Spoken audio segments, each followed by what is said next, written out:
ಕಾಂಗ್ರೆಸ್ನಲ್ಲಿ ಮತ್ತೆ CM ಕುರ್ಚಿಗಾಗಿ towel ಹಾಕ್ತಾ ಇದ್ದಾರೆ. ಸಿಎಂ ಕುರ್ಚಿ ಮೇಲೆ ಮತ್ತಷ್ಟು ಕಣ್ಣು ಬೆದ್ದಿದೆ. ಸಿಎಂ ಕುರ್ಚಿ ಮೇಲೆ ಸಚಿವ ಆರ್.ವಿ. ದೇಶಪಾಂಡೆ ಕಣ್ಣಿಟ್ಟಿದ್ದಾರಂತೆ. ಮತ್ತೊಂದು ಟವಲ್ ಹಾಕಿದ್ದಾರೆ ಕುರ್ಚಿಯ ಮೇಲೆ. ನಾನು ಸಚಿವನಾಗಿ ದುಡಿದಿದ್ದು ಹೆಚ್ಚಿದೆ, ನನಗೂ ಸಿಎಂ ಆಗಬೇಕು ಅನ್ನೋ ಅಹವಾಲನ್ನ ಹಾಕಿದ್ದಾರಂತೆ ದೇಶಪಾಂಡೆ. ಸಿಎಂ ಆಗೋಕ್ ಯಾರಿಗ ಇಷ್ಟ ಇಲ್ಲ ಹೇಳಿ? ಎಲ್ರಿಗೂ ಇಷ್ಟ ಇದೆ.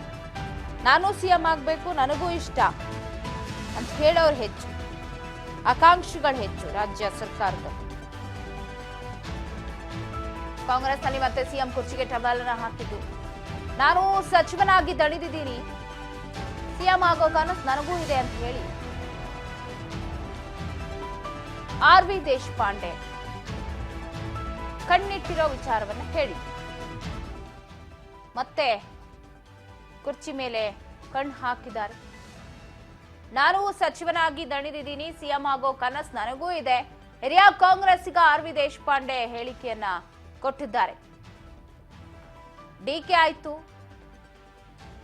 ಜಾರಕಿಹೊಳಿ ಫ್ಯಾಮಿಲಿ ಆಯ್ತು, ಖರ್ಗೆ ಫ್ಯಾಮಿಲಿ ಆಯ್ತು, ಈಗ ಆರ್.ವಿ. ದೇಶಪಾಂಡೆ ಸಿಎಂ ಆಗೋ ಕನಸು ನನಗೂ ಇದೆ ಅಂತ ಹೇಳಿ ಒಂದು ಅಚ್ಚರಿಯ ಹೇಳಿಕೆಯನ್ನ ಕೊಟ್ಟಿದ್ದಾರೆ ಆರ್.ವಿ. ದೇಶಪಾಂಡೆ.